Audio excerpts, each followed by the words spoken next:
Good morning to all. In the last video, we have shown that how to install R and Rstudio software in Windows. Now, let's explore a little bit more about for Rstudio. So, this is the window for the Rstudio. We can see here there is a four partition.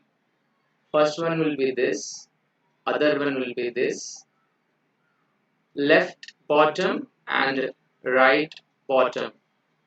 So we'll discuss this all four compartment. First compartment is basically which is at top and left.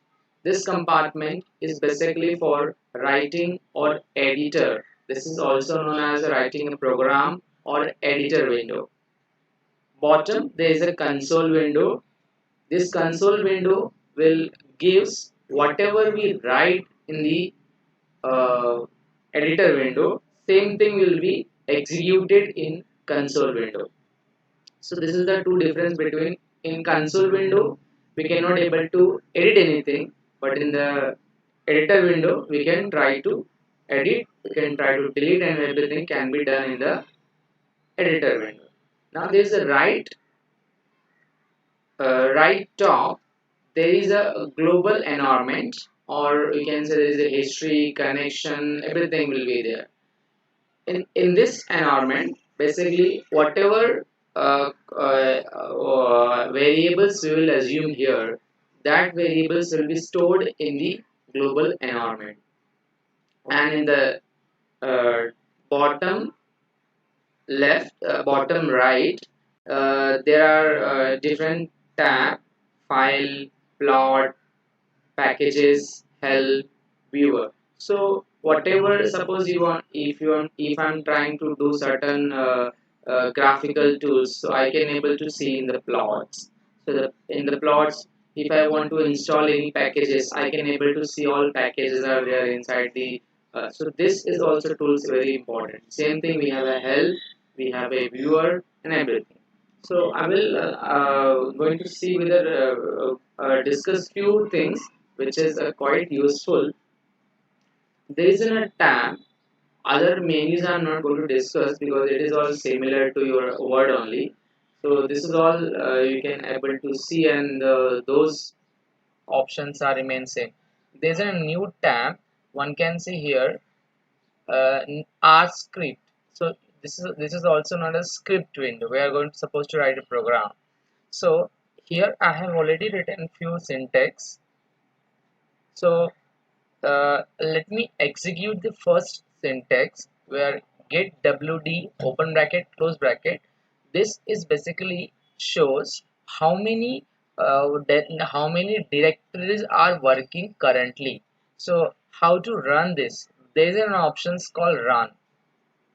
Can you see able to see? I think this is an option for clicking run. Or if you just move your cursor to the run, there is an option called control enter. So just press control enter, you can execute run.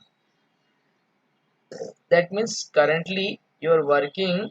If you see in the console, there is a C drive user write Rahul Tiwari documents. So this is my basically a documents where actually I am working. Now you can set your means you can change this directory also by just saying the setting set wd. So selecting directory, you can select, you can set your working directory, but for a being I'm just taking same. So there is an error because you have to set directory, you just give the path and everything. Then how many directories are working in that folder, so you can just click and see. So these many directories are working in that your folder. See, if you go and see in your folder, one can see these many directories are going to work in that case. Then how many datas are working in that case? So if you see how many datas are exist, means this data is basically files and availables. The files are available or existing in built in R. So we have so many datas which we can use. This is also known as secondary data. So one can get these data and do certain analysis, and they can interpret your results using these data also. Or one can use manually your data, which is used for which you can delete, which you can create your own data. There is no problem. So for example, suppose I'm interested to take data for stack loss. So you just write a command, capital V E E W, and write in bracket. So this I'm just executing. So I have taken a stack loss data where we have a air data, we have a water data, we have acid, we have a stack loss data. So this is the different. If you want to more about this data, if you want to more know about this data, you just simply write here. Just write here. I'm just putting one more command after this. Just type here help stack loss.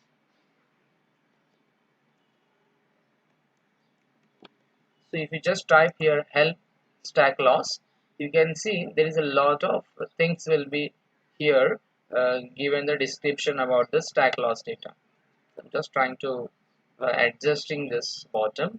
So you can stack loss data. What is stack loss data? This is the operational data of the plant of the oxidation of ammonia to nitric acid. So this is something in description about the data where you have airflow, there's a flow of the cooling air, water temperature, acid concentration of the acid. Then we have a stack loss. So this is the different the person is there. We have a 21 days operation of this plant. So more about what different data exists in that. These are different sources and shown. Now this is regarding the data. One can do lot with the data, which basically here I'm not discussing. Then we have a here suppose if you want to draw good kind of graphs and everything, then there is so many packages that exist here. So in that packages, suppose let's say I'm just installing ggplot because ggplot basically is all require it is require networking. So since I don't have internet connectivity, it will give me some error, so that I'm going to install later on. Now let us see. Let's see how let us understand basic terminology of like doing the basic calculation in the R. Suppose I have created one variable x is equal to 1. So x is equal to 1, y is equal to 2. Now I want to add this to variable x plus y. So just write z is equal to x plus y. So just type z is equal to x plus y. Now this ls command, what this ls command does, so if I'm writing here ls open and close, it will give me all variable which is exist so far in this editor window. So if I'm using Untitled 1, if I'm using base plot, if I'm using the practice R, and so on, all variables are exist here. So if you see here x, y, y, z, and so on. So if I'm again using x is equal to this, so if I'm again using x is equal to 5 or 6, it will take me that variable will be automatically loaded.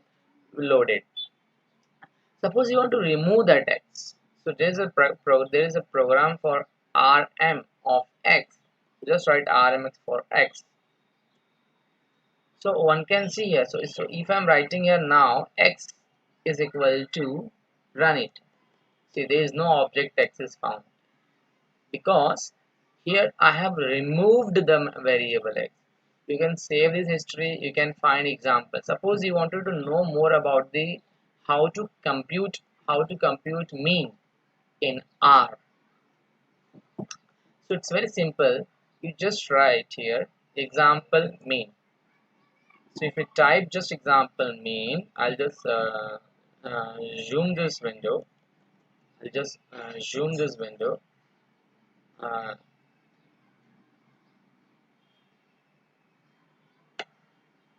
So if you see this, we have a mean x, c 0 to 10 and 50. That means if 0 to 10 will be repeated 50 times, means in that case I'm interested to find out. That means 50 is repeated for the range of 20, this thing. Then we have a mean, and we have the mean and trim mean. So the procedure is very simple for the getting the calculating the mean. Just write the mean and the find out x, means the variable which we have assumed. So this is the small introduction about how to use the our local things and everything. So that is we wanted to just mm, more about the R.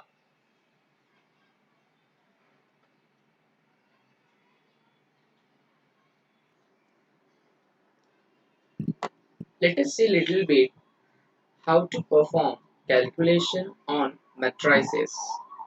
So suppose I have a 2 cross 2 matrix. The numbers, the rows are 1, 3, 2, 4, and I'm just writing the syntax for this. The matrix A. So how to write the matrix for A. So one can see A is equal to type matrix open bracket C 1 comma 3 comma 2 comma 4, but n rows is equal to 2. That means we want number of rows will be 2. So if I execute this first program, control enter, I can see here this is executed. Now suppose I wanted to know that how this A can see.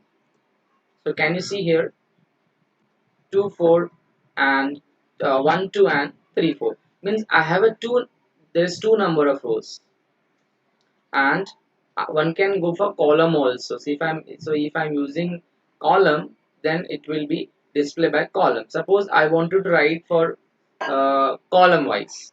So this is for row wise, this is for column wise. Just write down. Let's write down. So I have already written for A. So again you can write for A1. There is no problem. So suppose you write back using column. You want to display what is your A1. See now A1 how look like. What's the difference? So if I'm going by number of column, I'll get same output. If I'm using by row wise, I'll get the same output. There's no difference. Let's say let take another matrix B, which is 2 3 4 5 6 7, but number of rows is 2. I want number of rows is 2, remember. So 2 3 4 5 6 7, because number of rows is remains 2. So just click and see. Just type B here. You can see after this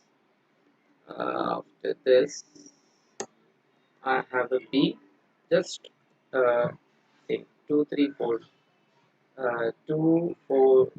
So since here I'm using uh, because I want number of rows will be that, so it will go by rows always. Similarly, we have a column 5 to this, and number of columns will be 2. I can see. Can you see? This is the C. See, 5 3. So it goes reverse way. 2 3 4 5 column wise, because we have written here for column wise. But if you written for here and rows wise, because we are going to buy row wise, so that difference you should always consider. I wanted to see the dimension of I mean how many rows, how many columns in B. So we just write in B. So we have a 2 rows and 3 columns. If you see in the B, 2 rows 3 columns. So how many number of rows are there? Just write number of rows. How many number of columns are there? Just write columns. They want to add A and C, but is it possible since the number of rows and columns are same? So always remember you should have the number of rows and columns are same. If I'm considering A and C, let's say I'm going to add, because A is also 2 cross 3, 2 cross 2, and C is also 2 cross 2. So I think it is possible to add. So one can see here A and C's are executed with these number, these matrix. Similarly, you can do subtraction of this matrix. You can do the multiplications also. See, matrix multiplication quite difficult in that. You can find inverse, you can find lot of things. So multiplications you can also do with here. Then here we have a entry wise multiplication means you want to multiply respective numbers of two matrices. Then we have a transpose of B. If you want to check the transpose, the number of rows become column, column become rows. So one can do lot of things with the uh, matrices. You can find inverse, we can find lot of things. But for the being, I'm just taking these.